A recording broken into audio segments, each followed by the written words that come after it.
In his desperate search for answers, Chris began seeing patterns everywhere.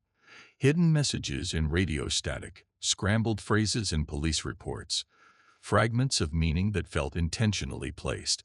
It was as if Crystal was trying to reach him, filtering warnings through the noise and leaving clues in plain sight. Over time, his journal filled with frantic sketches and half-formed thoughts. Again and again, he drew the same monstrous figure and scrawled the name The Seeker. He recorded every dream and nightmare involving Crystal, distorted flashes of death, drifting spirits, and a strange sense of the world operating on a deeper, unseen rhythm. In those moments, Chris felt as if he understood something fundamental, that life and death were part of a continuous cycle bound to the earth itself. Not divine, not mystical, just a natural system of energy returning to where it came from. And the Seeker, whatever it was, carried out the grim work of reclaiming those energies and returning them to the cycle for renewal. Crystal's spirit, an anomaly in that system, seemed to slip through the veil in his dreams, reaching him in ways no one else could. The more he wrote, the more he feared he was losing his grip on reality. His notebooks, his drawings, his theories, they were becoming a private world he couldn't explain. But the worst realization came slowly. Every time his power surfaced, it lit him up like a beacon.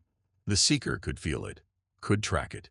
Using that power meant risking Crystal all over again, exposing her fragile tether to the world and giving the Seeker something to lock onto. Strength didn't make him safe. It made him visible. It was a truth he never shared with his partner.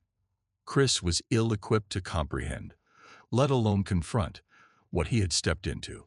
His torment was no longer just the agony of loss. It was the realization that his hunt for vengeance had become a fight for Crystal's very soul.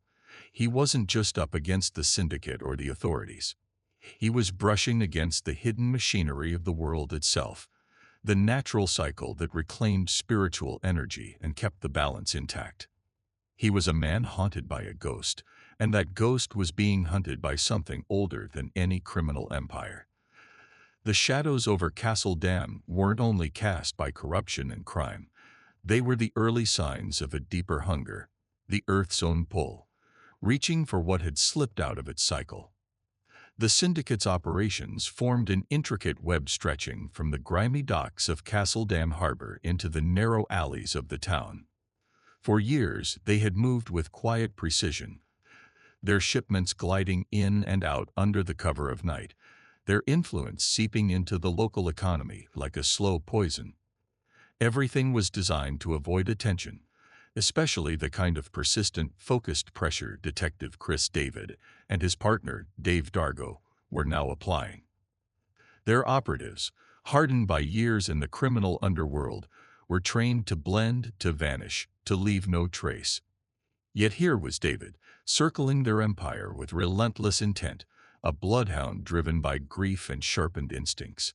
He was sniffing at the edges of a structure built to be invisible.